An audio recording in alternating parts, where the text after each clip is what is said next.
What's up, folks? Welcome back. My name is Nyaassh Kamakawa. Let's have a relook of Africa Cup of Nations games that were being played yesterday. Yesterday, we had the last games for the group stages that were being played, and now we have seen like all the teams in action, and we can now figure out like which one do you think are your favorites now besides Kenya. So yesterday we had Cameroon taking on Guinea-Bissau, a game which I thought Cameroon were going to win easily, more or even less than they did actually, because I think for me, Clarence Seedorf may be happy, their coach may be happy with the result, but not really the performance, because I feel like they should have done better. They were a little wasteful, and for a team that is the defending champions, I think they need to up their game. Otherwise, when they meet serious opponents, they'll be in trouble. I think they were wasteful. Their performance was not great. Well, they got the results, which is essentially one of the most important things when you're starting out, but I think they need to improve on their performance.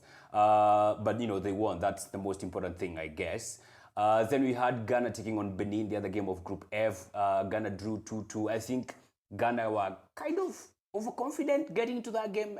I don't know, maybe they thought they can get one over Benin, and Benin seemed like they had other ideas. They actually scored first, courtesy of Pote. He had 2 goals. He's now, I think, the top scorer. Yeah, I think he's the top scorer in the Africa Cup of Nations now. The Ayew brothers, of course, scored for Ghana. Fantastic goal by Jordan, by the way. That was a one heck of a turn. And now, of course, out of that result, Ghana have 1 point, which I think they will consider as 2 points dropped, not a point gained.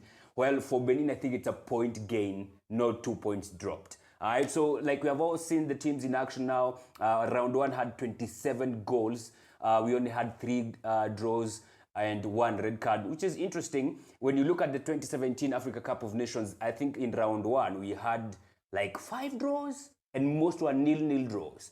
This one we have not had a scoreless draw. They have all been having goals. The 1-1 between Tunisia and Angola, the 2-2 between Madagascar and Guinea, and the 2-2 yesterday between Ghana and Benin. So it's been an interesting tournament so far. It's definitely one to watch out for. Now, if you think round 1 was interesting, boy, you have no idea what's waiting in round 2, because this one is going to be heavy. Now, round 2, match day 2, if you like, is where now teams get to know their fate. If you had lost round 1, you need to make sure you don't lose round 2, because if you do, well, I think your fate has just been sealed.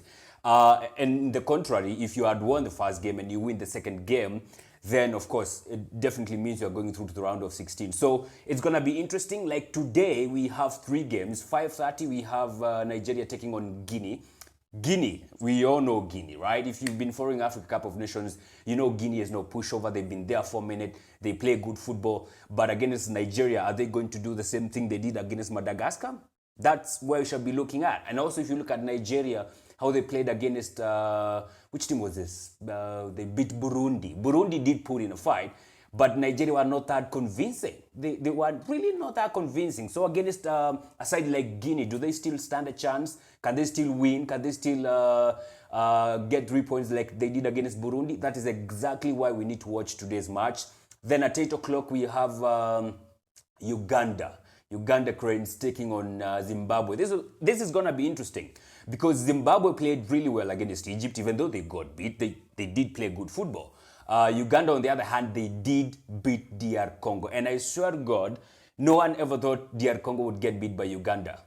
Not even themselves did they ever think that they're going to beat DR Congo, but they did beat them convincingly, and they are now top of the group. And Uganda now, of course, is a team we need to watch out for.